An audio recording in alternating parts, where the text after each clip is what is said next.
ইসলামের মাধ্যমে মহান রব্বুল আলামিন আমাদেরকে এমন একটি বাংলাদেশ উপহার দিয়েছেন, যেই বাংলাদেশে আমরা নির্ভয়ে সংখ্যাগরিষ্ঠ মানুষের যে বিশ্বাস ধর্ম ইসলামের কথা শুনবার সুযোগ পাচ্ছি, কোরআন হাদিসের কথা শুনবার সুযোগ পাচ্ছি। সেই কারণে মহান রব্বুল আলামিনের দরবারে আমরা লাখ কোটি শুকরিয়া আদায় করি। আমরা সকলে বলি আলহামদুলিল্লাহ। আজকের যারা আয়োজক আব্দুল ফাউন্ডেশনের প্রতি আমি ব্যক্তিগতভাবে কৃতজ্ঞতা প্রকাশ করছি, তারা আজকের এই আয়োজন করবার জন্য এবং আমার মতো একজন ক্ষুদ্র মানুষকে এখানে আমন্ত্রণ জানাবার জন্য। আমি এখানে আমার কোনো কথা বলতে আসিনি, আমি হুজুরের কথা শুনবার জন্য এসেছি।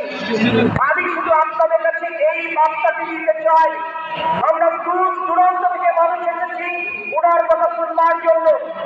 ওনার মুখ থেকে শোনা কোনো যদি কথা আমাদের জীবন পরিবর্তনের ক্ষেত্রে ভূমিকা রাখতে পারে, তাহলে আজকে আয়োজন সুন্দর সার্থক হবে।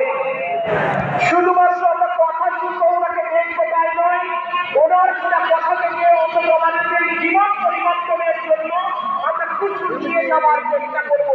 এটি আপনাদের সকলের কাছে আমার আহ্বান। এই বাংলাদেশ